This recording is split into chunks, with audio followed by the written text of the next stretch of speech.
Welcome back to the Spit Rose podcast with myself, Adam Neeson. Of course, this is our second part of our Quentin Tarantino Art of Cinema series. Thank you very much for all the massive support on the first episode. So if you've come from the first episode into the second episode, thanks for joining us again.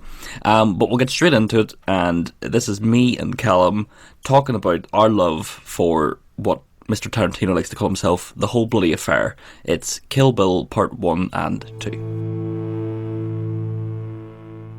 Of course, Fox 4-5, not quite the Deadly Viper assassination gang. Yeah, who's made up of... let's see, who have we got? We've got Lucy Liu. Lucy Liu is already she. Mm-hmm. David Carradine is Bill.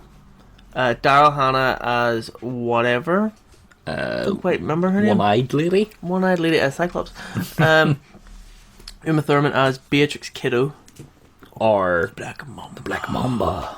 Vivica A. Fox as...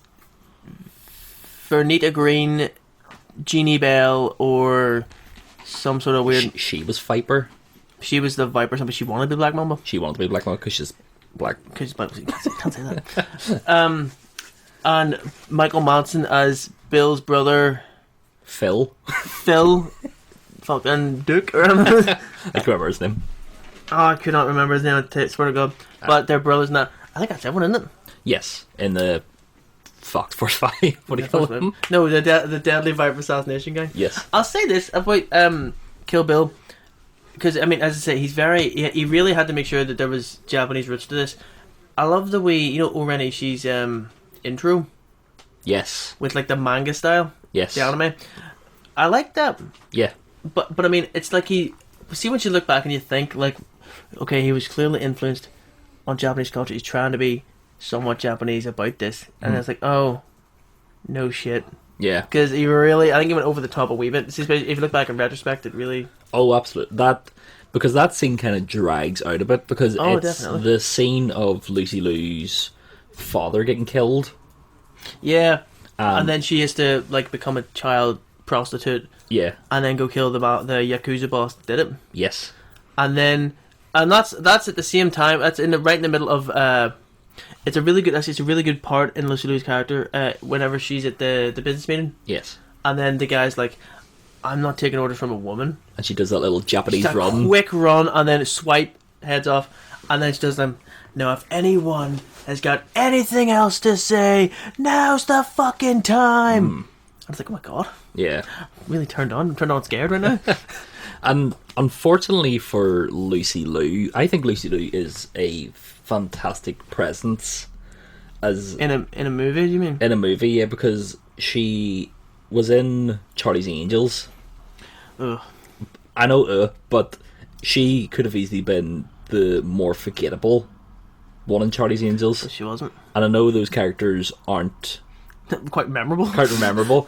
But because she had that badass karate style, it set her apart. Because Charlie's Angels, the TV show, is 3 white girls. Yeah. So they went, let's just put Lucy Liu up because, martial arts. Does she have an actual background in martial arts though? Lucy Liu? I wouldn't imagine so. I follow her on Instagram. Of course, yeah. I would imagine she would have learnt a thing or two to help with it. But I don't think she has she's grown up with a background in it. Yeah. The little side note about Lucy Liu now, she's on the television show Elementary. With a favourite of ours. A couple of favourites, actually. Wait, hang on. What am I thinking of? You're thinking of something else? I'm thinking of something else. I'm thinking of fucking... Well, I mean, fair enough. Johnny Lee Miller. Well, Johnny Lee Miller plays Sherlock Holmes. Yeah. In Elementary. And he's from a favourite... we've actually played a very good character from one of our favourite movies, Trainspotting. Which we'll get around to at some point. I was thinking of fucking Buddy Cop, that one with Wally Goo. Oh, Justified? Yeah. That's what I was thinking of. But Lucy Liu plays Watson on that show, but she actually directs a lot of episodes of television now. Really? Mm-hmm. Of that? Of Elementary and other shows. Like what? I don't Nikita, because she looks just like her. I'm pretty sure she directed the... Yep. The finale of Lost. Oh, we'll explain it. No, I quite enjoyed Lucy Liu in this movie. Mm-hmm. The fight scene at the end's incredible too. Yes. Well, yeah. I prefer Volume 1 over Volume 2. I think I would prefer the 1 over the 2, because 2's got its moments. 2's got a couple of good callbacks. It's got a, like, for example, I know you're not a favorite anyway of the Pai Mei training scene. No, it that drags on for me. I quite enjoy it. I think it's good to show a bit of background both to the world that they're living in and the character's roots. Like, why she's so good. I just feel like you kind of get that whenever in Volume 1 she goes to the katana maker. With Hattori Hanzo? Yes. Yeah. And you kind of feel that background, and I get what you're saying. I do. I guess it's more for if I was interested in a more developed character. Mm-hmm. I mean, way more. Like, this is literally going back to whenever she knew fuck all karate and was like a hoe for David Carradine, and then he was like, "You're going to be grand." That's sort of what I like. I do like a very not all the time, but for this kind of movie, I like a good in-depth character analysis and background to it. I just feel like Volume 2 kind of goes down that fucking stereotypical Fu Manchu, like, Japanese, because I'm not a big fan of like karate movies. Yeah. Like, that's not my background. I don't really know. You mean you don't like Rush Hour? I'm a big fan of Rush Hour 3. Rush Hour 3 is amazing. Whenever it comes to like karate movies, I don't really know. Like, I've watched Bruce Lee movies, but there's people in the world that have watched every Bruce Lee movie, every Jackie Chan movie. So when it comes to like that old ancient style of karate, it's just not for me. I'll say this, and you can tell by the movie, because as it was said, it was meant to be. It was really meant to be one movie. Yeah, because especially if you watch the trailer for the first one, it shows clips. It shows clips in the second as if it was one movie, and then I feel like halfway I was like, okay, you know what, this is far too much. Yeah, but I feel like if it was one movie, scenes like that would be touched upon. Mm-hmm. But he's like, oh, if we're gonna split the two, I may as well drag it out. Yeah, build the time up. You know what I mean? Well, Tarantino wants to release Kill Bill as a whole movie. A whole movie. Like I said, it's good. He wants to call it the whole bloody affair. Yeah. And like his, they called Uma Thurman's character the Bride because you didn't know her first name in the first movie, which ends up being Beatrix Kiddo. Yeah. Which is it's only mentioned. I guess the stupid thing about that is, right, it's not. There's a couple of moments where, and especially in the Vivica A. Fox scene at the very start, her name is said, but it's bleeped out. It's bleeped out, and I always thought that was an issue with my TV when I first read that. Oh, really? I was like, what the fuck is going on? I don't know who his bitch's name is. Yeah. But then I think it's either in the same movie or at the start of the second one. Near enough, they just reveal it. Yeah, they just say it. It's in. Do you know what it is? It's the one scene. It was like, do you know the roll call scene? Mm-hmm. It's like Beatrix Kiddo, and just like here. Yeah. What is the point of that if you're going to bleep it out early in the movie? And if you're going to make it one whole movie. One whole movie? What's the point of that? Yeah, I feel like they either... Well, I mean, that's probably the point then, I guess, if they did it in two. Mm-hmm. That probably wasn't there if it was one. Mm-hmm. At least I'd have fucking hoped it wasn't there in one. I'll tell you a scene. It's you know I love weird scenes in movies. Oh, man, you love a good weird scene. The one scene I like in Kill Bill Volume 1 is when Uma Thurman's character goes to Japan. And she gets the plane, obviously, to Japan. And there is a model shot. I was going to say, is you going to talk about with the red background? Like as it's flying, the model plane? No. It's a model of Japan, and then a huge model plane flies over the city of Japan. It's only for about 2 seconds. I thought you were talking about, I think it must be the second one I'm thinking about that then.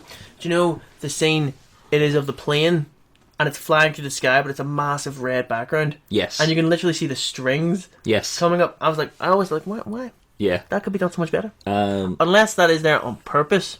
Of course. To make a reference to old style Japanese TV shows. Probably. You know, where it would very much play on that fact of like, oh, Japan, the sun, what is it, does it rise there, set there, whatever? Yeah. You know, something like that. But anyway.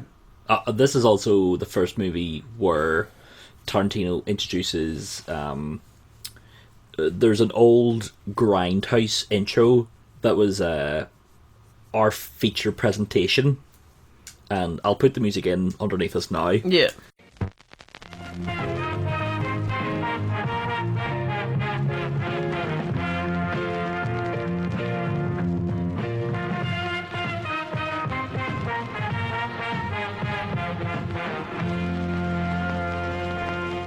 That was music, and the little our feature presentation was very much a big thing of Grindhouse. Yeah.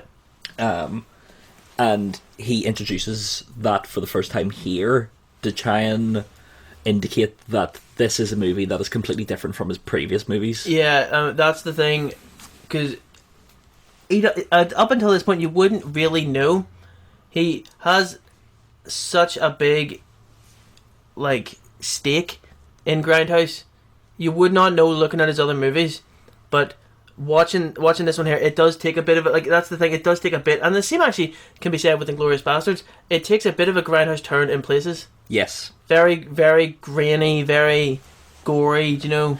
Well, it's his exploitation, blaxploitation influences shining more prominently, because stuff like his first two movies, like Reservoir Dogs and Pulp Fiction, very much like Pulp Fiction is a Pulp Fiction novel. Yeah. Do you know what I mean? And then when you get into Jackie Brown, he got people like Pam Grier, and he's like, you know what, I really like blaxploitation movies from the 70s. Yeah.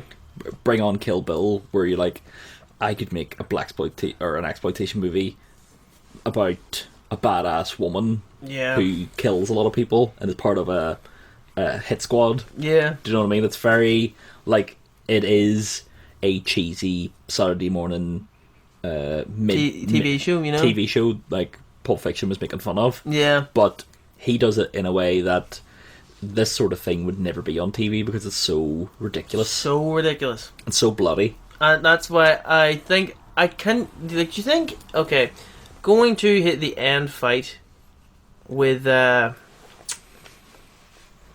Beatrice Kiddo and the Crazy Idiots. Yes. Do you think? Now, this is a long stretch. It's probably not, but that said, the coincidence can't be untouched. Does he go black and white as almost like a reference to Alfred Hitchcock? It could be. Because of the way the blood's portrayed in it. Very much more of a reference to Psycho. Yeah, oh yeah, that's what I meant. Like that whole. Yeah. Because I mean, if you see in the trailer as well, we noticed this. There's a scene where they don't. It's not black and white.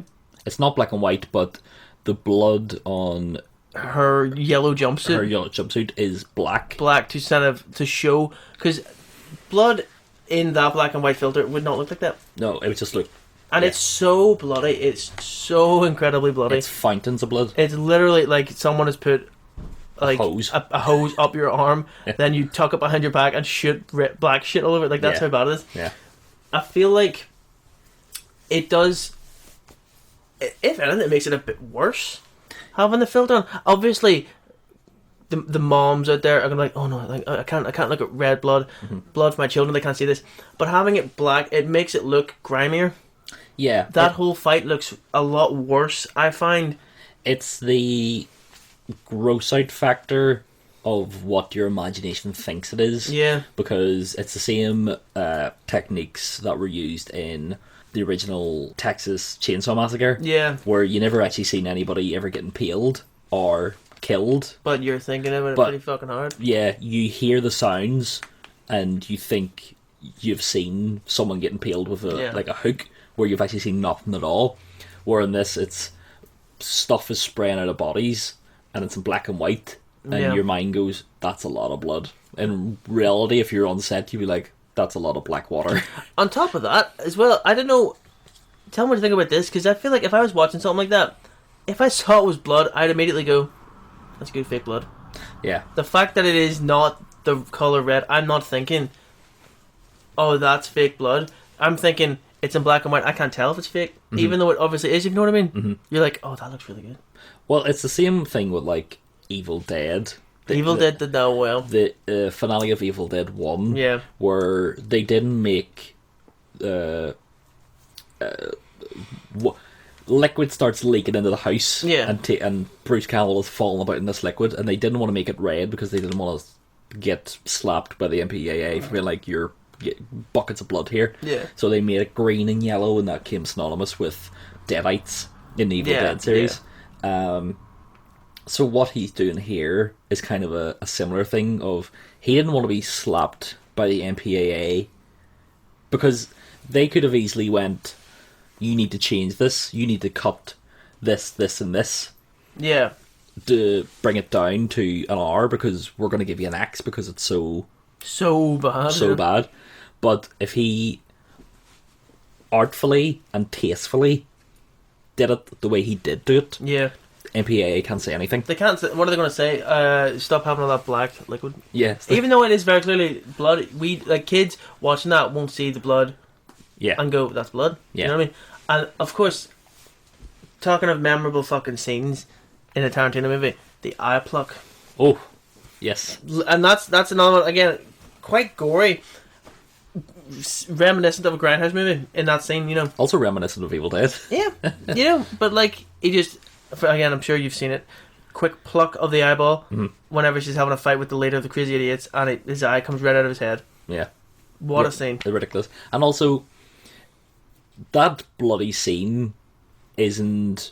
I would find stuff like Beatrix shooting Vivica A. Fox's character, shooting her in her kitchen and her daughter walking in, more terrifying than just fighting yeah. the bad guys. And also, Crazy Idiots, what do they wear?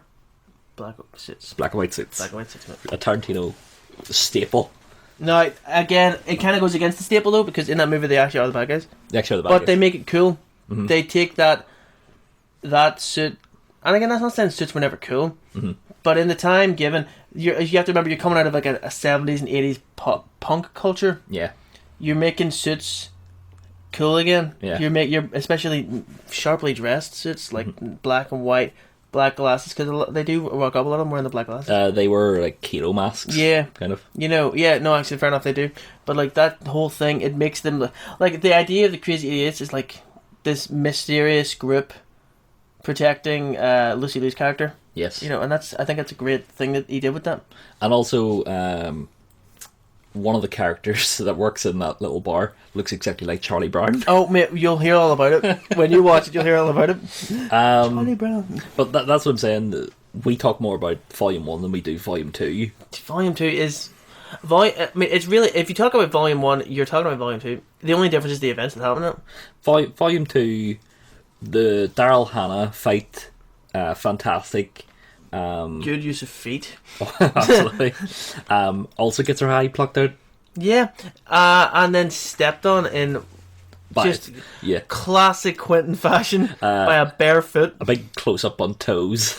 With an eye squelching between it. I don't know what the fuck he's into, but I don't like it. You have a amazing sequence of Uma Thurman getting buried alive. Which is a very good scene, you can't deny it. In the grave of...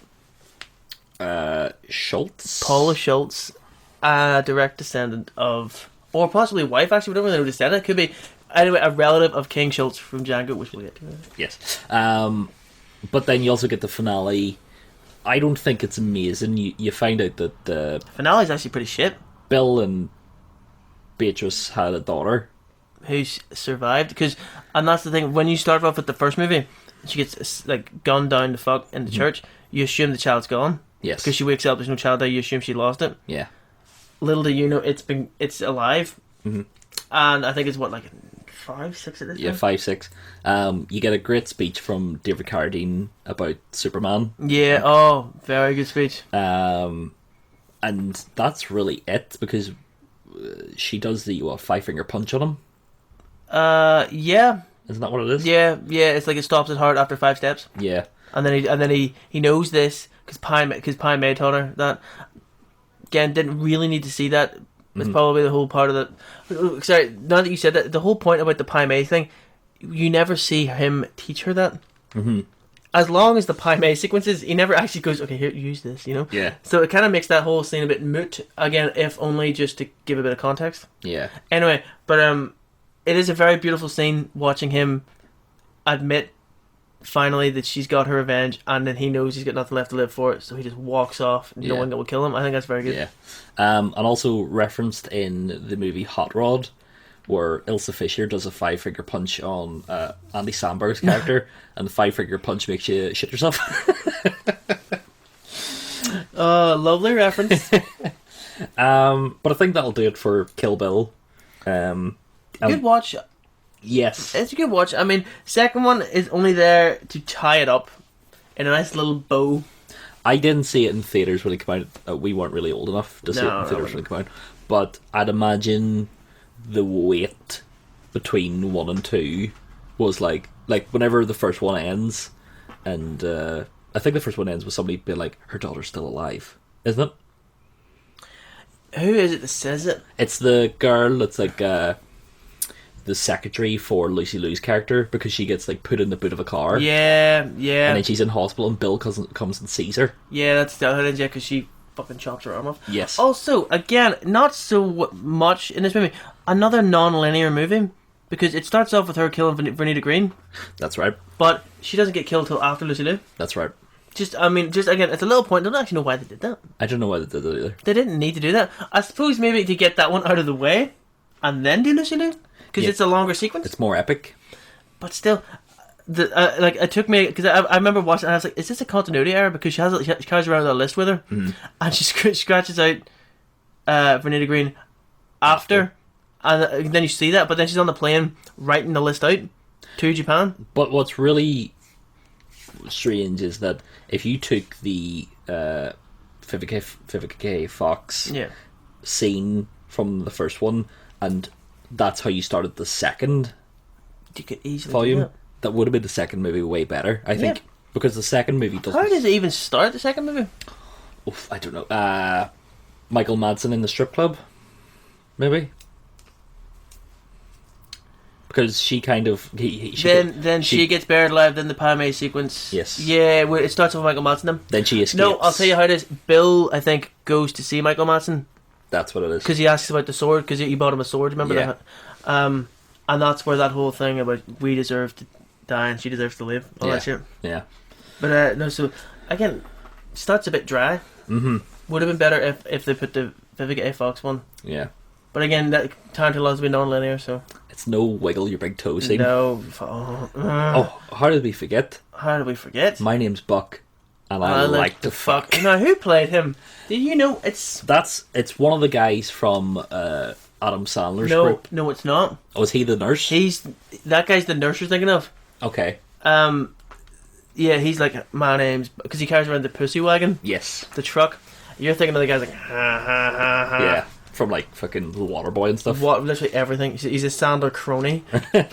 And then he goes into Buck. By this point in the movie, very start, after the massacre, Uma Thurman's being used as like a sex doll. Because she's been in a coma for so many years. Yeah, so they're just nutting in her. Yeah. And you know what's the most disgusting thing about that scene? And it's truth, like, it's sort of good. The worst thing about that scene is the jar of Vaseline he throws out. The jar of Vaseline that's covered in pubes. It's just the foulest thing I've ever seen. Proper nasty minging thing. And also, a little connection to From Dusk Till Dawn, which Quentin Tarantino starred in, but directed by Robert Rodriguez. Yeah. Michael Parks appears in Kill Bill. Who the fuck is Michael Parks? Michael Parks plays the police sheriff. Oh, he does. That goes to the site of the shooting at the... I love that. But he's playing the exact same character he played in the beginning 5 minutes of From Dusk Till Dawn. Is that no? He plays the sheriff. Yes. So she spits on him. Earl McGraw. What is the sheriff name? Exactly. Buck is played by Michael Bowen. Don't know that. Actually, that's he looks a lot like David Arquette. He does look a lot like David Arquette, which is really strange. Looking up at his IMDb, he has been in a fuckload of movies. He plays a tracker in Django Unchained, apparently. It would be one of the hillbilly ones. Yeah, the hillbilly ones that fucking is with Tarantino. Anyway, we'll get to Django Unchained. Eventually.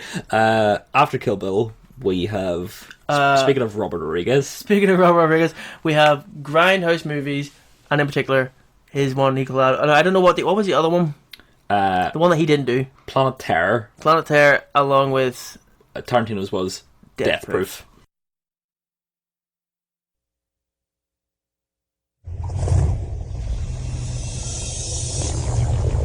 Have you been following us? You saw my car, I saw your legs. Now look, I ain't stalking y'all, but I didn't say I wasn't a wolf.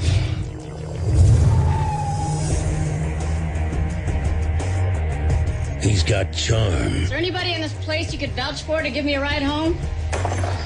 Fair lady, your chariot awaits. He's got style. Do I frighten you? Is it my scar? It's your car. And he's got a set of wheels. Is it safe? Oh, it's better than safe. It's death-proof. To die for.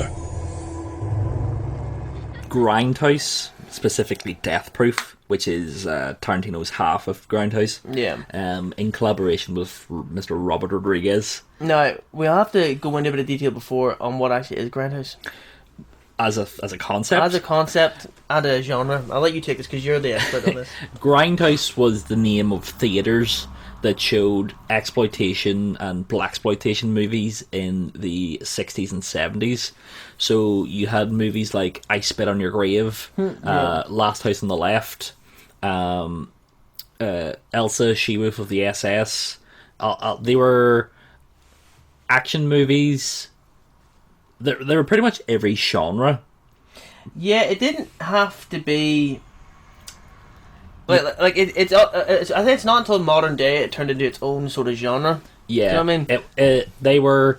You would go to a theatre and watch a double bill or a triple bill, and they were movies that were low-budget action movies or horror movies that often involved sex. So the fact that they were Grindhouse was that they were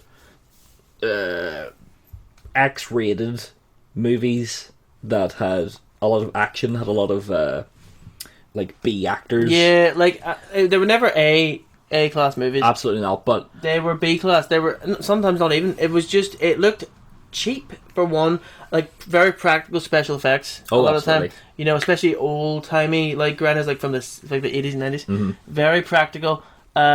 Usually shit acting. Oh, absolutely. But that always makes it better to watch it today. Yeah. You watch it almost ironically. Yeah.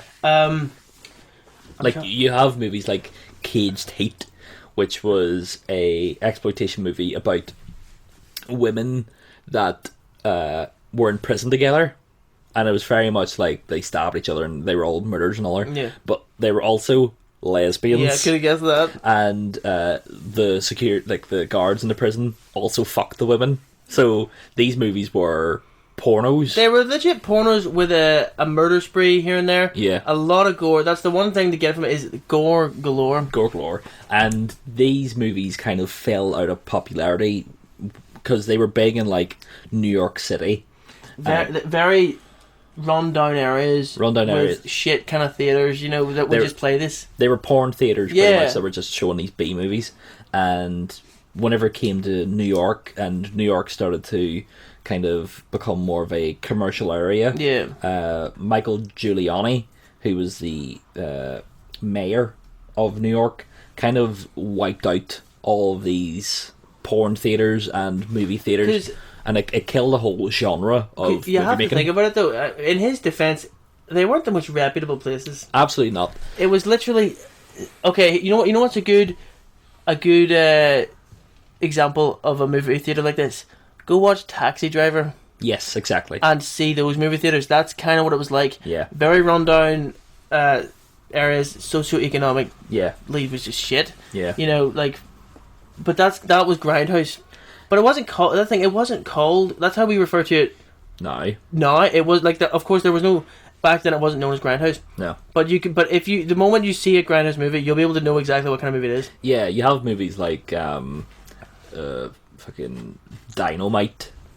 Do you know what I mean? Yeah. Like these. That was the thing. It was very much mainstream cinema.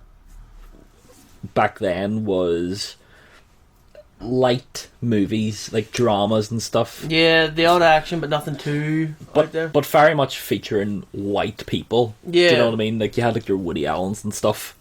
Your Jonathan Rambo's.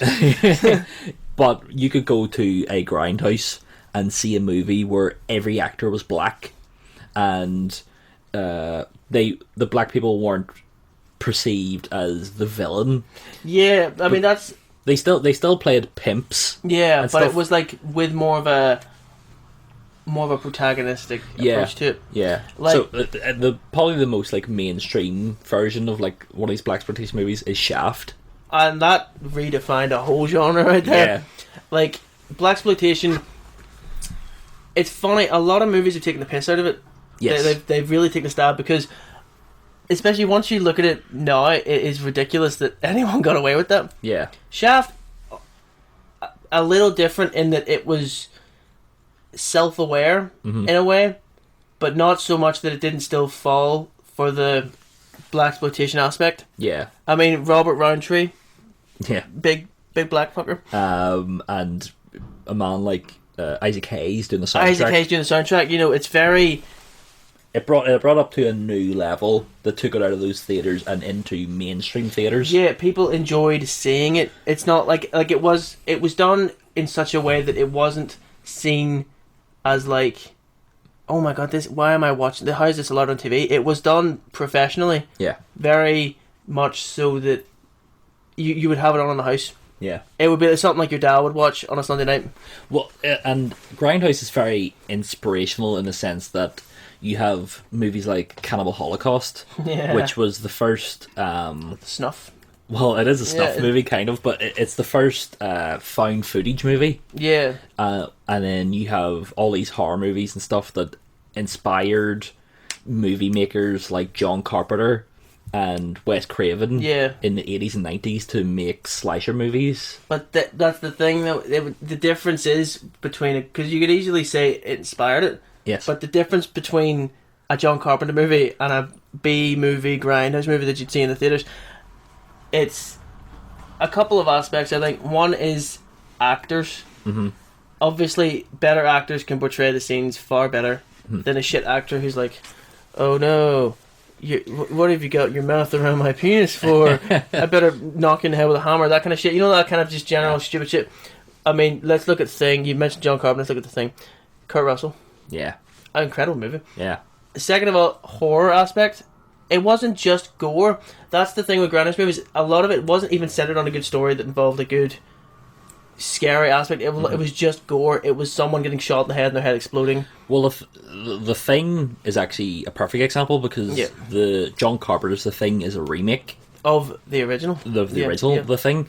And the original The Thing is a black and white movie. It's very much early. Yeah. Couldn't do much with that. No. But these were Grindhouse inspired stuff like John Carpenter and Wes Craven to make movies like that. Then Grindhouse theaters kind of stopped being a thing, but the style continued on. So yeah, like they were. It's where you get movies like Tommy Wiseau movies. Yeah, he would have been in a Grindhouse. Oh yeah, he would have thrived in that like that kind of that setting because it's like, as you say, the theaters themselves sort of stopped. Mm-hmm.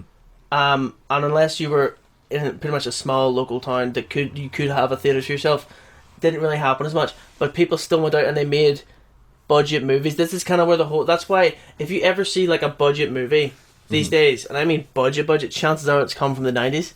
Well, it's these things, and this is why we'll get back to Tarantino and Robert Rodriguez. Robert Rodriguez grew up on those movies. Yeah. And because there was such a boom in the idea of indie filmmaking, you had stuff in the early 90s, very much like Richard Linklater in Austin, Texas, was saying you can do this, you can make movies on a budget, and Robert Rodriguez was able to make El Mariachi for $7,000.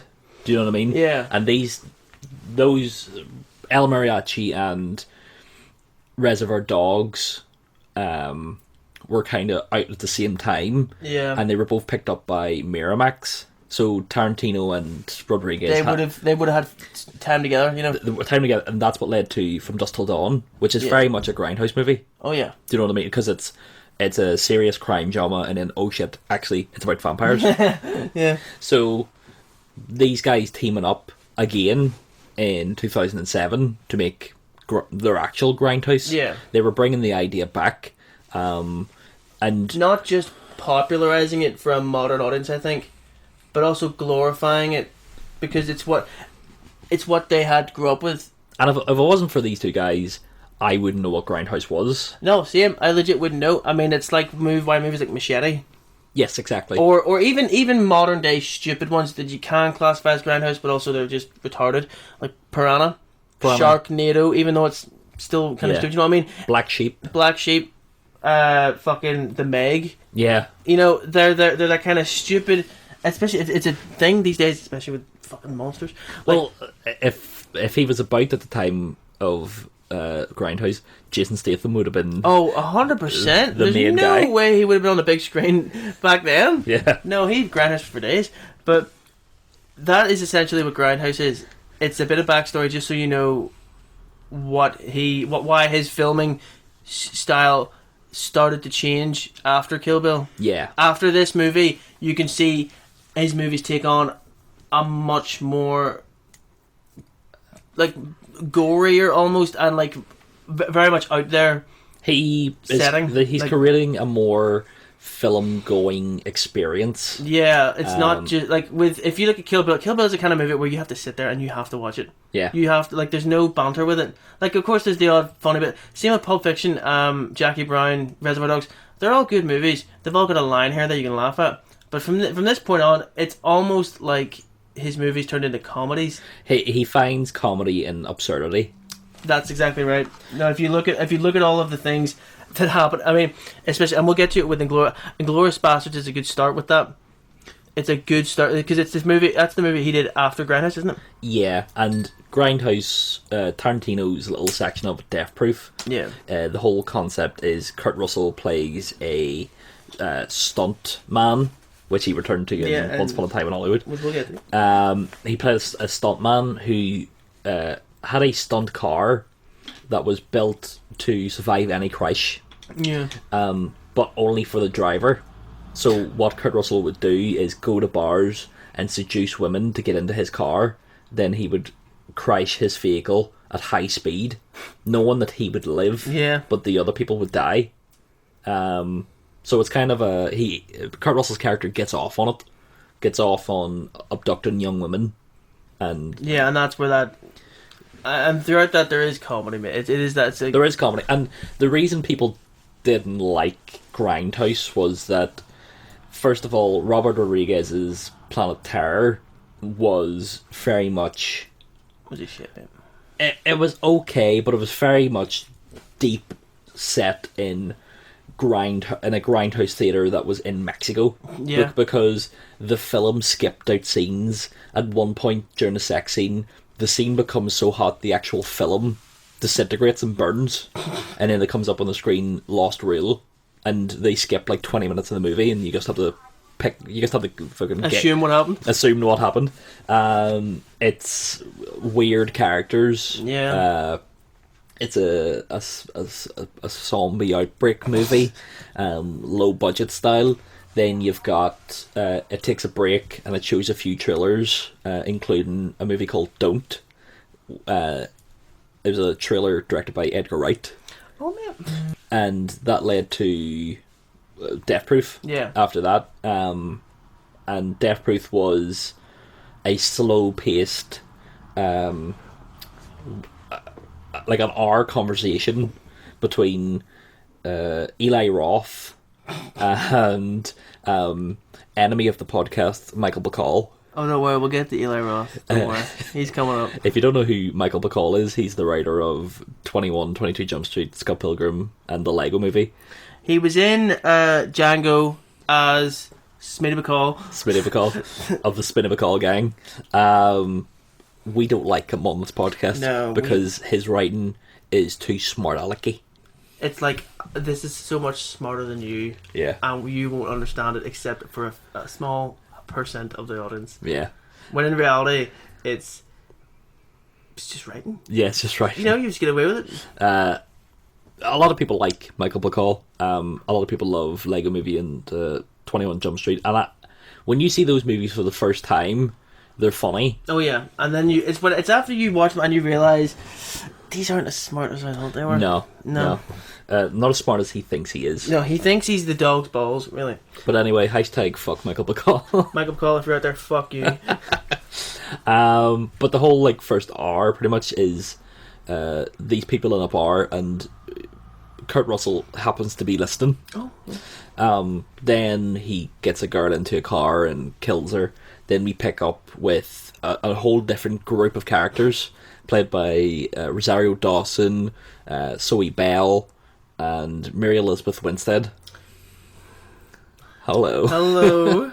And these become... It's actually funny that people say about like Captain Marvel becoming like girl power. Yeah. Though like in Wonder Woman become like girl power. When you've had Tarantino for years with Kill Bill. And especially Death Proof, where these are... Fucking innocent, I'm sure even Jackie Brown. Exactly.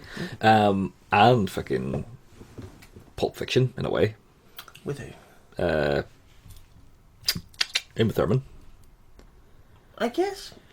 Actually, no, fair enough, yeah, because in that... Yeah, we're not going to backtrack. No. Because we're running on here. But Death Proof, like these three group of girls take down Kurt Russell's character in an excellent physical car chase. Yeah. Where one girl is strapped to the front of a car, and it's Zoe Bell, and it's all filmed. There's no CGI, and you know she's strapped to... Because that's not practical graphics effect, and we love that. Exactly. The film ends with them kicking the shit out of Kurt Russell, and then all jumping in the air and high-fiving. Good. That's what you want. You want that cheese. That cheesy effect at the end. And a lot of people don't like Death Proof. Because I think it is because it was the second movie. Well, I mean, that would do it if it's the second one of a Grindhouse 2. There's so much Grindhouse people can have before they're like, okay, this is it. And in the UK, these movies were released separately. I remember that. So only in America, or if you have a cheeky pirated copy like I do, of course you do. You can watch them back to back. But I had a Grindhouse poster in my bedroom for years. Yeah, and I have the art book of Grindhouse. Very big fan of Grindhouse. Yeah, Adam loves Grindhouse. But yeah, let's move away from Grindhouse. Yeah, that's again not really considered one of his movies. No, but a worthy mention. He doesn't count himself. No, because it is a dual thing. But a worthy mention just for those who wanted to get to know Tarantino's film style. But let's move on to Inglorious Bastards. Inglorious Bastards. 10 hot! Eyes forward!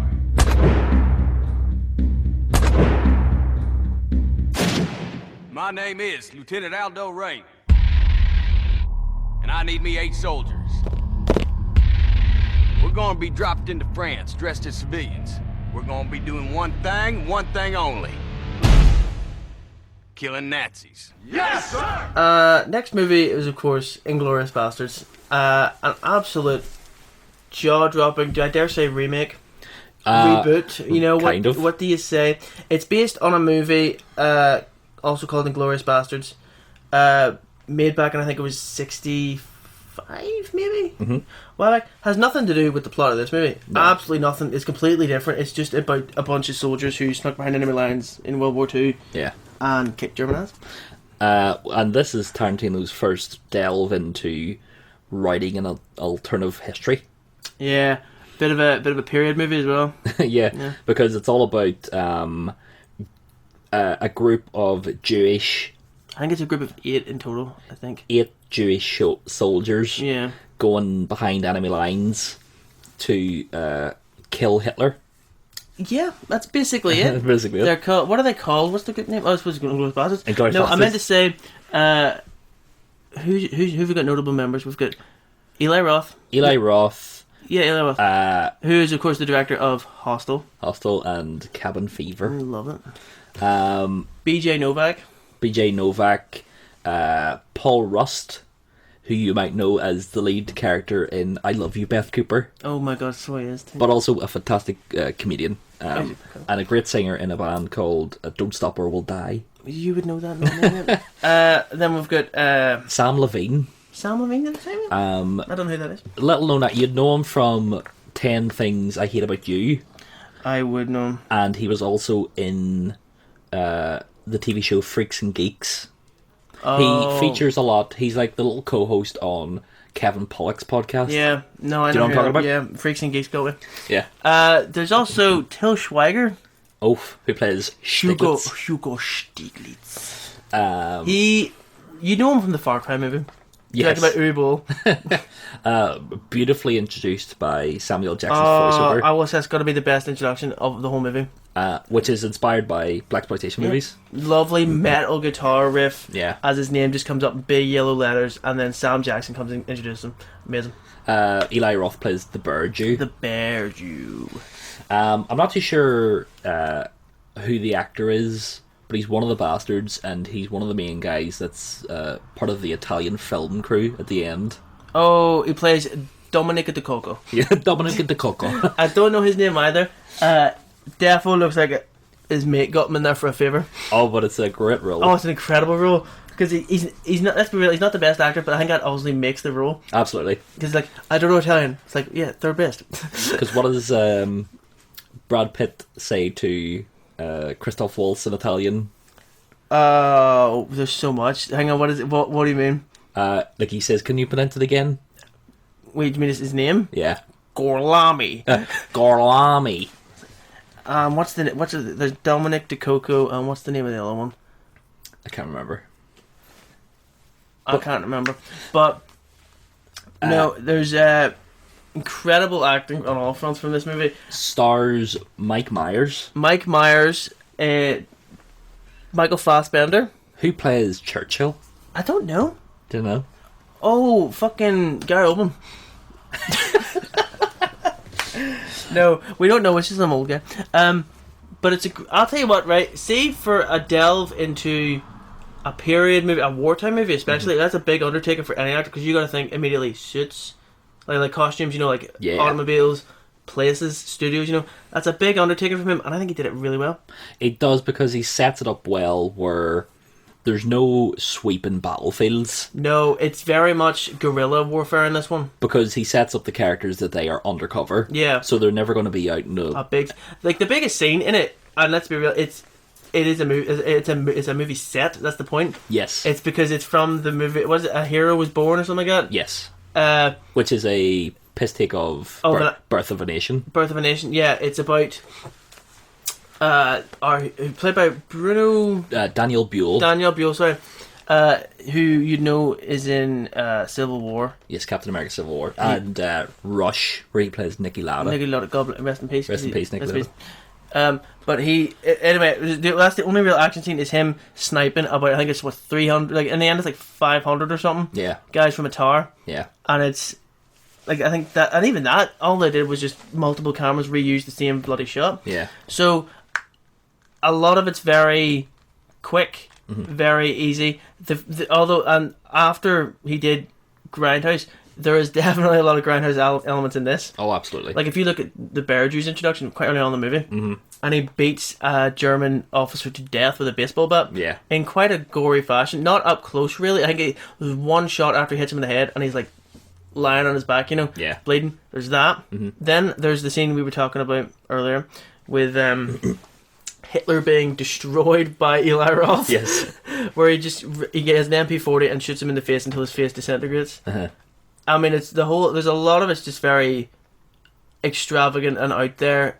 And the whole scene of the whole basis of the movie is, the subplot of the movie is they want to premiere this movie at a certain movie theater. Yeah, owned by a Jewish girl whose family was murdered at the start of the movie, who also has her own plots to get rid of the German officers and the aristocracy that come to the night. Yeah, she it's actually pretty cool because they it's like they work together now, but like not really, like subconsciously. Yeah, but the actual film that the film is printed on is explosive, which was an actual thing back in the day. Yeah, it was a nitrate 35mm nitrate film, if I remember right. Yes.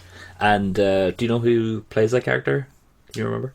Who plays Shoshana? Yes. Melanie Laurent, I think. Oof. I think. But her whole build up to the premiere is very much French new wave movie inspired. Oh, definitely. There is putting on the lipstick and the light just shines on her eyes. And the song, well, I can't remember the song name now, but you know the song.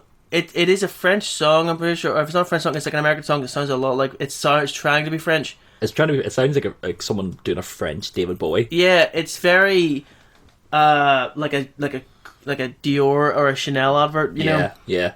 And then once everything starts unraveling, you have her face on the screen. Yeah, where she is speaking in English, saying about how she's admitting that she's a Jew. She's got her black boyfriend at that time to bar the doors. Yes. As they burn them to death because she, as I say, she owns this cinema, so she uses all the film to burn the place down.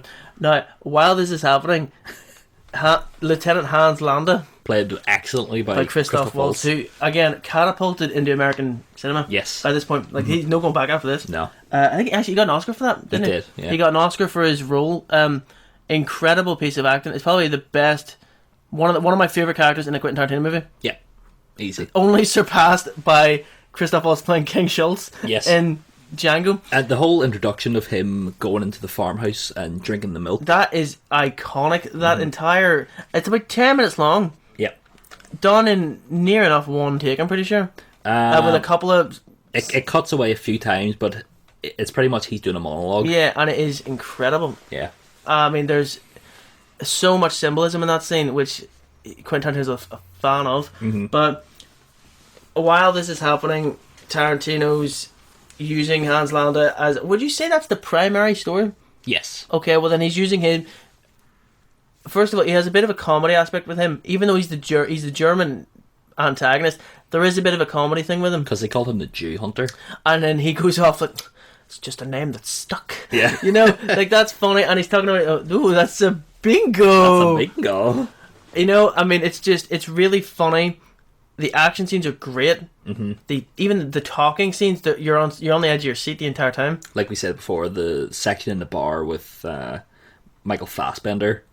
There's literally, this is one of the good movies, one of the best movies for dialogue that doesn't need to be memorable or shouldn't be, but it is. Oh yes. Like that whole milk scene at the start, that should be memorable, I think, and it is.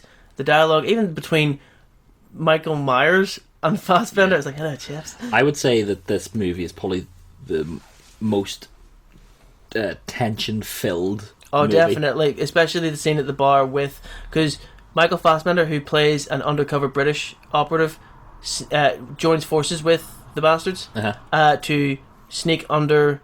It's like an underground bar where they have to meet up with an informant played by Diane Kruger. Feet. That'll come up later.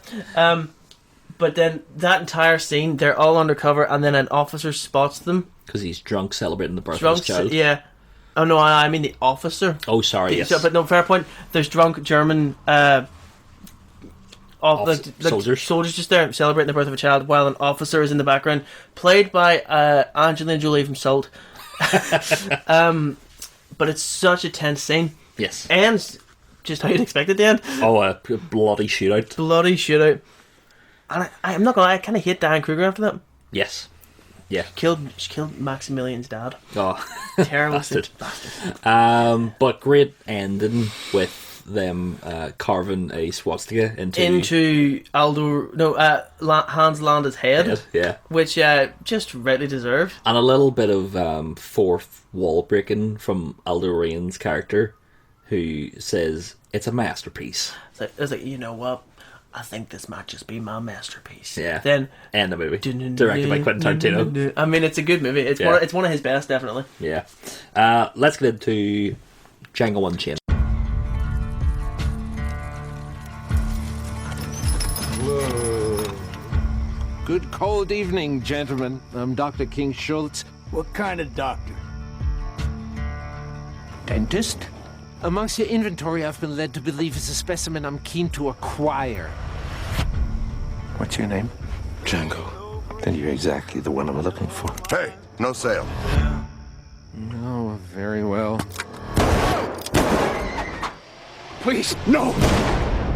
When I hear the trumpets, if I were you, I'd take that winter coat. Out of the ground. You kill people, and they give you reward? Better they are, bigger the reward. I'm looking for the Brittle brothers. I know what they look like, all right. They sold my wife, but I don't know to who. You help me do that? There ain't no grave. I'll give you your freedom and take you to rescue your wife. Where are we going? Django Unchained, definitely one of my favourites. I've said that we don't have every movie that's been on this list, but I mean, it's Tarantino. It's hard to pick and choose. It's probably the one I have watched the most. Like, I'll happily admit that. I went through a stage of watching Reservoir Dogs and Pulp Fiction back to back while I was on holiday in Spain, because I only brought 2 DVDs with me, and those were the only 2 films, and I watched them night after night because there was nothing on Spanish television. But Django Unchained is the movie that I will happily sit down and watch anytime it's on. And I'll tell you what it is. It's after you see, as mentioned, what's his face? I can't just forget his name. Christoph Waltz playing the absolute worst bad guy. Yes. In Inglorious Bastards, to him playing the most moral and pure good guy in Django. It is addicting to watch. I literally cannot get enough of it. Jamie Foxx expertly playing Django is... I love it. He does it very well. Kerry Washington playing the wife, and I think almost the show-stopping performance that was Leonardo DiCaprio. That's Kelvin Candy. Now, explain to me why that was a little bit of a game changer, mate. Well, bringing in somebody like Leonardo DiCaprio, someone who's known for practically playing a good guy and everything, because he's like Hollywood heartthrob, Leonardo DiCaprio. It's kind of after The Departed, where he played... He played a good guy in The Departed. Beg my pardon, I was getting confused. But he was on the bad side, because he was on the cover. You bring in DiCaprio to play a villain, and he adds a certain charm.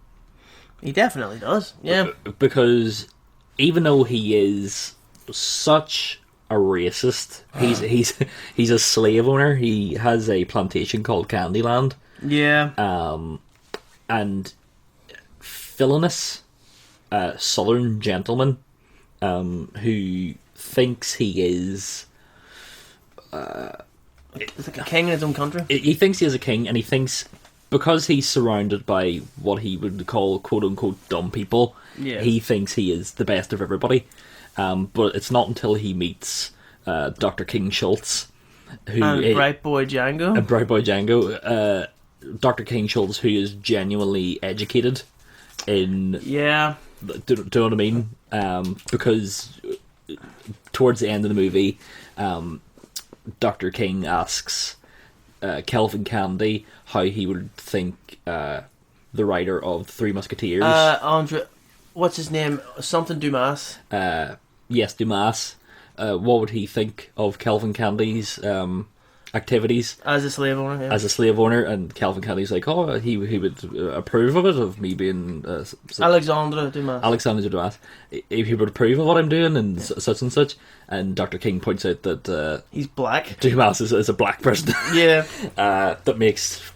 You have to say the joke for that though is that he names some of his slaves after the characters. Yes, he names a black slave that gets ripped to pieces by dogs. He calls him Dogtanian. But yet this movie, I know between me, you, and our friend Cameron, we quote this movie a daily basis for me. I don't go in for sweets. It's hot cake. Where is my beautiful sister? Who, let's be real. She was ugly. She's a fucking dumpster fire. Why don't you pour this man a tall beer? Get him a girl to lick his pole. A pony to lick his pole. I'll say as well. It's a good thing you mentioned, because in the movie especially with the lawyer guy, Mogi. Yes. They all know he's a bit of a moron. Yes. Because there's one part he thinks himself as a bit of a francophone. Which means he likes to pretend he's French. Yes. But then that's why the Monsieur Candy. Mm-hmm. But then King Schultz goes to talk in French. Like, oh no, don't do that. Yeah, don't do that. He doesn't know any French. Yeah. That's what makes him, I think, such a good villain in this. And also at the dinner table, I think Calvin is telling a story, and it cuts to the lawyer Mogi. Is that his name? Yeah, laughing his ass off. Really not that funny. It's not that funny at all. And you can tell it's forced. He starts choking on his dinner, but it's clearly not real laughter. Yeah. Great performances all around. I think so. I think it's a great movie. Jamie Foxx for me is very much hit and miss, because Jamie Foxx you get him with the right director, fantastic. You get him with the wrong director, and he's a wall. You get Amazing Spider-Man 2. Yeah, you get Collateral. Well, Collateral's fantastic. I'm talking about for Tom Cruise. Yeah. You get Ray. Yeah, you get Ray. And this, he's not going too far off Jamie Foxx's personality, but his little Dr. Schultz teaching Django how to read. I love that. That's a lovely scene. Great character progression. Django getting to pick his own clothes. And he picks the most ridiculous clothes because he likes it. He comes out looking like Prince. Oh, legit, like Prince. Actually, he comes out looking like Austin Powers. You know what? Actually, fair enough. It's the best shirt you've ever done. Yeah. Just a fantastic movie, Django Unchained. It's got a good. I think the ending for it is one of the best of the Tarantino movies. Yes.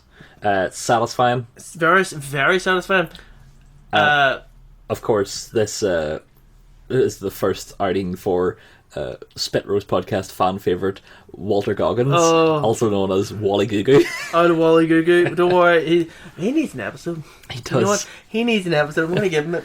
A whole Wally Goo Goo episode. A whole fucking... I'd love to see his face in the Spit Roast pig. He has a piggy nose. Doesn't he? Piggy hairline. No, it's definitely absolute... Oh, let's not forget the Don Johnson scene. Oh, Don Johnson. No, there's a scene that is... It's going up with the comedy, I think, of the thing. With the whole part of Quentin's progression as a director is he has allowed himself to relax a bit and include a bit more comedy. Yes. Which is literally what this entire scene was. They even get Jonah Hill in for all 3 lines he had. Yeah, they make... Not even light, but it's a joke about the KKK cutting holes in their bags, in their masks, their hoods. Yeah, their hoods. But like a scene like that has to be expertly done, and it doesn't make light that the KKK are a good thing. It makes and it's very much done in a way that it paints them out just to be stupid, which, I mean, let's be real, they are. Yeah. But it paints them out to just be complete morons. And it's funny that Spike Lee, was... pretty something to say about it, really. Well, he was having a go at Tarantino about, including the KKK in his movie, whereas Spike Lee created a movie called The Black Klansman, and also did the same thing where he made he made them out like morons. Yeah, made them look like idiots. I don't get... There's a lot of hypocrisy, I think. I don't think Quentin did a bad job. Absolutely not. Even because there was a scene... I remember I've read this in interviews. Leonardo DiCaprio had an issue with filming one day because he couldn't say the N-word. Because Samuel Jackson and Jamie Foxx were on set. Yeah, he was like, I don't really feel confident in this. Then Samuel Jackson pulled him across and he says... he's like, just say it. This is a Tuesday for us. Just go ahead and say it, And, I feel a little bit affronted that we have to suppress it, even in the context of just commentating on it. Yeah. But we can't offend anyone. Yeah. But anyway, we'll not go into it. But the point is, they do a good job in that movie of... I don't see why Spike Lee got so up in arms about it. It's just to create... he has a tension with Tarantino to begin with. Do you know what I mean? Because Spike Lee and Samuel Jackson are best friends. Yeah, so he can't attack the movie that much, knowing that with his best friend being in it, and openly parading it. Going and Samuel Jackson's character as Stephen, who is the Uncle Tom character. He's the black man that has turned against his people and is working for the white man. Yeah, in fact, if anything, there's a good scene which explains just what you're talking about. Do you know, it's at the very end, after Calvin County's been shot, and then he said, "Oh, you black folks," as Django talking, he says, "Oh, you black folks, get out of the house." And just as Stephen's about to walk out, he says, "Not you, Stephen. You right where you belong." Yeah. Because it's true, he thought, he gave up, he turned against his own kind, and he basically tried to be white. And the facial makeup job that they do on Samuel Jackson. He looks so much older. They give him a bigger Philtrum. upper lip, philtrum. and his hairline and stuff, because Samuel L. Jackson is an older man. He's old, but he's not. He looks not. He still looks pretty young. You know what? Black don't crack. You know what?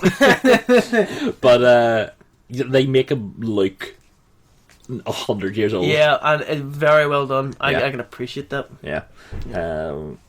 But let's move on to another Samuel L. Jackson led movie. Oh yeah, it is led. Yeah. In fairness, what you have to understand about these next two movies coming up, just before we break into it, is people will say, "Oh, they're the same movie. They're so similar." They're just because they're in the same genre, and even the same time period, more than likely. No, wait, they're not. They're not. Because Django came first. Hateful it's just after, because he has the army uniform in Hateful. Civil War. Point is, it's not Avengers. Stop it.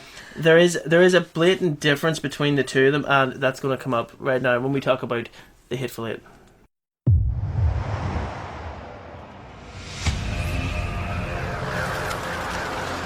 What make a man brave a blizzard and kill in cold blood?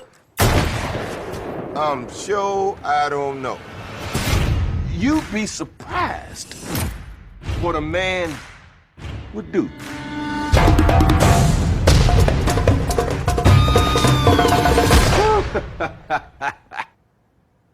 Starting to see pictures, ain't you? What sets the Hateful Eight apart from Django is that Django is more a spaghetti western, very much inspired by the movies of Sergio Leone. Definitely. Like, I mean, you look at the way that one of my favorite lines. It's in the montage scene, which we see after the credits. It's whenever Christoph Waltz says, "You know what they're going to call you? The fastest hand in the South." I love that. It's very much. Because, I mean, if you think of any Western movie, it's very much... it follows the exact story of Django. Oh, no, my girl's been taken. Not always that, but it's like, usually, oh, no, someone's taken my wife, or someone's taken something valuable from me. I'm going to sit out and get it and kill anyone on my path. Yeah. That's it. This is different, though. Mm-hmm. It's so wildly different. I would put that up there with Tim Curry's Clue. Well, the Hateful Eight is in the same genre. It is a western. It's a western. It's in the sense that it takes place in the West. That's about it. Yeah, it's a western that your grandfather would watch on a Tuesday afternoon, where nothing happens. Yeah, because it's just based in the one cabin. Yeah, it's made out to be like, if I was to explain the plot to you, that the entire thing takes place in a cabin, and it's just people talking, you would probably go, it doesn't sound very good. It's good. Oh, it's good. You need to. It's smartly done so that even like it's like someone dared him, like, do a movie with the absolute bare minimum you can, and make it good. And he's like, challenge accepted, and he did it. Well, it's almost as if he wrote a stage play, and it could so be done as a play. Absolutely Could be done as a play. It is funny that Tarantino clearly wanted to make westerns after Inglorious Bastards, because you have that shot in Inglorious Bastards where Christoph Waltz's character is standing in the doorway and he's watching the girl run away, and the doorway shot is very much a homage to The Searchers. Yeah. So when it comes to Django Unchained, like I say, it is more spaghetti western. Inspired, whereas Hateful Eight is very much more The Searchers inspired. It's more of that other genre of old West movies, your John Waynes rather than your Clint Eastwoods. Yeah, I mean, Django. I mean, let's look at the leads, for example. Django, obviously played by Jamie Foxx. Jamie Foxx. That is more of a Clint Eastwood role, whereas the lead, now it is an 8 cast ensemble for Hateful Eight, but I would say that Sam Jackson is the lead, the major lead at least. Yes, it's probably a 2-parter between him and Walton. Well, him and Kurt Russell. Kurt Russell, sorry, I should say. Yeah, but I pick out of them characters very much John, especially. Actually, I swear to God, the way Kurt Russell talks now. Mm-hmm. John Wayne, the way he talks. Oh, absolutely. You know what I mean? Absolutely. So they are. There is a line. It's a lot more talking than a lot more shooting.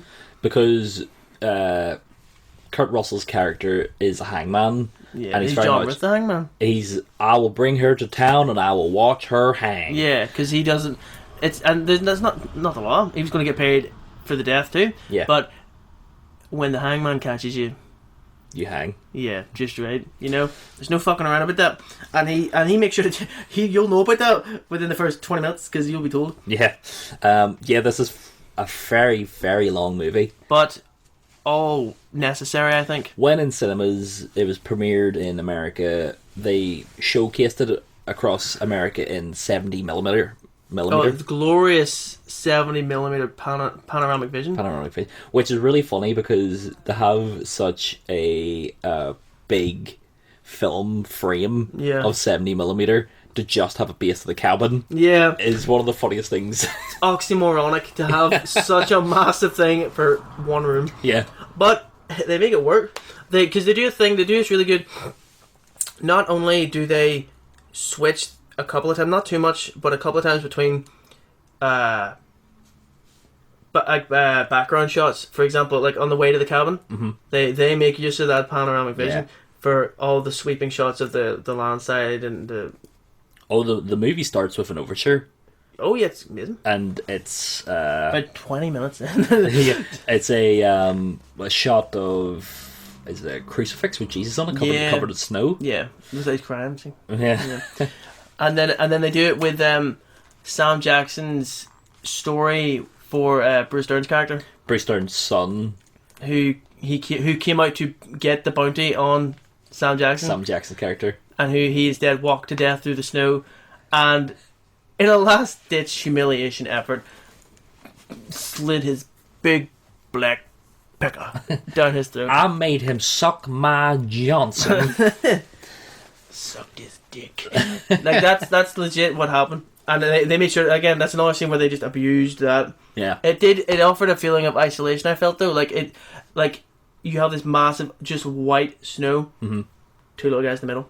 You know Absolutely, what I mean? Like it made me feel like Jesus, they're really out in the sticks, you know. And even in the cabin, you realise that they are stuck there because the door keeps getting blown open, and they had to nail it shut. It needs nailed shut, which brings us on to the fact that the movie starts. It's in chronological order, then it comes on linear. Then just randomly. They were doing so well. And then Tarantino's like, let me just tell you what happened half an hour before our main characters arrived. Actually, in fairness, just as you said that, you can also bring in the fact that in the one scene where Bruce Dern's character dies, because as Sam Jackson talks about that story, he tries to shoot Sam Jackson, and Sam Jackson shoots Bruce Dern in the end. Yes. But as that's happening, and Quentin will he'll walk you through this by the hand. By him, like... Literally Quentin Tarantino does. Yeah, literally, he will come in and he'll give a lovely narration. Now, we have mixed opinions on this. I quite enjoy it.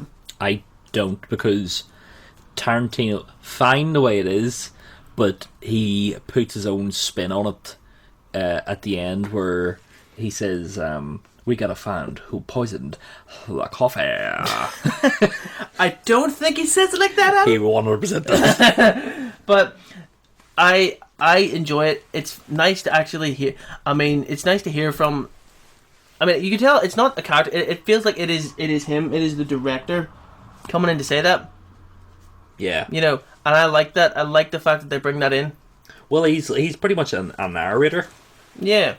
You know, I would say he's the narrator. He plays a multitude. He's the narrator. He's the director. He pushes that scene on because let's be real, if we didn't have that, you wouldn't really know what's going on. Who would narrate it? Sam can narrate it. He's in the movie. Well, it's also the fact that if this was a stage play, he could easily, everybody in the scene could pause, and Quentin Tarantino could literally walk across the stage saying this thing. Who poisoned the coffee? But that's also like, look at me. Yeah, I did this. Yeah. Okay, I still see where you're coming from, but I still like the scene. It's very nice, and it helps set up for the second half, which is a murder mystery now. It's a murder mystery and gets very bloody very quick. He's got a bit of a grindhouse thing to it. Yeah. I mean, Kurt Russell and the guy who plays OB, the stagecoach driver, die within 2 minutes. Yeah. Then who dies next? Bob dies next. Bob dies. He gets shot. Then Oswaldo Mowbray gets shot, doesn't die. Mads Mikkelsen tries to get the no. Michael Madsen. Fucking Mads Mikkelsen. I'm gonna get that. Actually, no, I don't think he dies. No, he doesn't die, because then Bob gets shot, and then we have a little guest appearance from Channing Tatum. That's right. Now that is a fun scene. It's a good. Again, this is where he fucks the chronological order out the window. Mm-hmm. He's like, "Fuck you, chicken strips." Here we go. This is what happens before, you know. So I don't know. In my opinion, I like the way he did it, and I like Channing Tatum as he plays Jodie Dominguez's brother. Yes. Jodie Dominguez is played by Jennifer Jason Leigh, who is another old actor brought back because Jennifer Jason Leigh. Hang on, no, we've got it wrong. Jodie Dominguez is Channing Tatum. Oh, is it? What the fuck is your woman's name? Oh, I don't know then. No, it is Jodie Dominguez. Dominguez. It is, because that's the way Walton Goggins says it. I don't fucking know anymore. Well, pretty much the only people that survive are no one really. Samuel L. Jackson's character, who gets shot. And Wally Gugu's character. Wally Gugu's character gets shot, and they succeed in hanging the Dominguez. Because just as they're about to shoot her, reminded by Sam Jackson, it's can't just shoot her. Because John Ruth could have shot her along the way, mate. But because Wally Gugu's character is the new sheriff of Red Rock, and then he's reminded that when the hangman catches you, you hang. And then in a lovely, touching moment with the first and final action as Sheriff of Red Rock, they hang her. And it's a lovely scene, a very good scene. And then it finishes off with them bleeding to death as they read the Lincoln letter. Which was a nice through line throughout the movie, because at the start of the movie, Samuel Jackson makes it known that he got a letter from the president, who was Abraham Lincoln. Yeah, which we find out at a dinner scene was fake. Yes, later on in the movie. Yeah, we find out later. Walton Goggins points out that the letter was a fake. Yeah. It couldn't have been real, because why would he write to just some random black general? Yeah. Who was disgraced after his involvement in burning down a prisoner of war camp. Yes. Yeah. And at the end of the movie, Walton Goggins and Samuel Jackson read the letter again. Despite the fact it's fake, it offers them a nice semblance, a nice sense of hope that it could happen. Not even that, because that's good character progression from Walton Goggins to show him, not even become less racist, just become a little more open-minded, almost, if you want to say. Like he accepts Sam Jackson as a mate. Yes, you know? And what's the last line? Mary Ellen's calling. Oh no, old Mary Todd. No. Old Mary Todd's calling, so I guess it must be time for bed.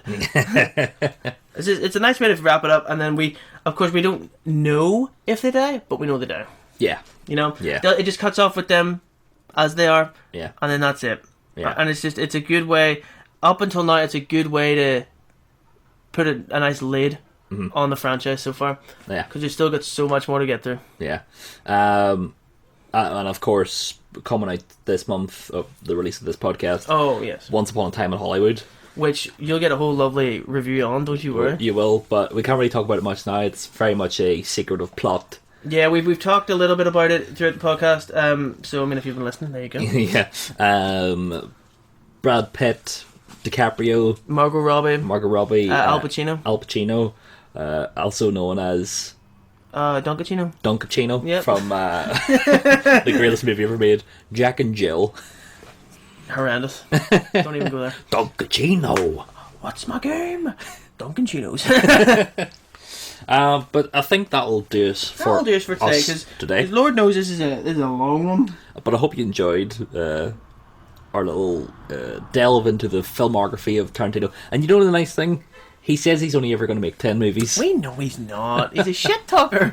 And Once Upon a Time in Hollywood is his ninth movie. Which means he's got one more, but he's a greedy cunt. Technically it's his 10th. He's not going to shut his own butt down. He's not. So really after this, we just got one more movie, so... Yeah, so we'll see what happens. But for today, thanks for listening. Join us on our regular... Spit Roast podcast for reviews and new news and nonsense. But as always, I love you.